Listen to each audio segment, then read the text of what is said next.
या प्रजासत्ताक गणतंत्र दिनानिमित्त हेच वचन आज आपण काँग्रेस कार्यकर्ते म्हणून घेऊयात की आपण ह्या देशाच्या लोकांच्या प्रति आपलं उत्तरदायित्व आहे आणि ते करण्यासाठी कितीही संघर्षाचं असलं तरी आपण खांद्याला खांदा लावून लढूयात आणि जिंकूयात. धन्यवाद. जय हिंद. मनापासून शुभेच्छा देते. दरवर्षी आपण जेव्हा इथे येतो 26 जानेवारी किंवा 15 ऑगस्ट तेव्हा ही गर्दी वाढतच जात असते आणि तीच एक आशेची किरण आहे. ह्या देशाची लोक काँग्रेस पक्षाकडे एक आशेची किरण म्हणून बघत आहेत. कारण का आज आपण नाही लढलो तर कोण लढणार? आपण स्वातंत्र्याच्या लढाईमध्ये सामील होऊ शकलो नाही. जे लोक झाले त्यांचं नशीब ते ह्या देशासाठी बलिदान देऊ शकले. ती लढाई पण ह्या भारताला मुक्त करण्याची लढाई होती ब्रिटिशांपासून.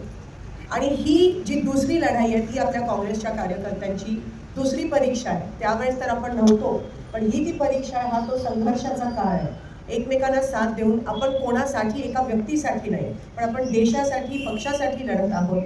लोकशाही टिकवण्यासाठी, संविधान टिकवण्यासाठी, अगदी गणतंत्र टिकवण्यासाठी आपण ही लढाई लढत आहोत. संघर्षाचा काळ आहे आणि जो कधी आपण बघितला नव्हता. कारण का आपण सत्तेत होतो, ती सोपी वेळ होती.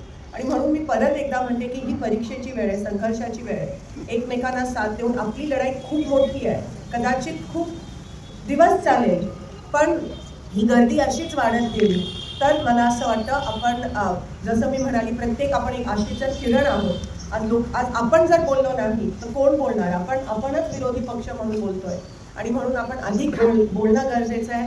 रस्त्यावरची लढाई लढणं, मग ती निवडणूक असू देत, ती मोर्चा असू देत, ती साधं भाषणातूनची लढाई असू देत, व्हॉट्सअपवरची लढाई असू देत, प्रत्येक लढाई आपल्याला लढायची आहे. लढून हरलो तरी काय, पण लढणं ही सर्वात मोठी चूक आणि आपलं कर्तव्य जे आपल्या देशाच्या प्रती आहे ते आपण त्याच पद्धतीत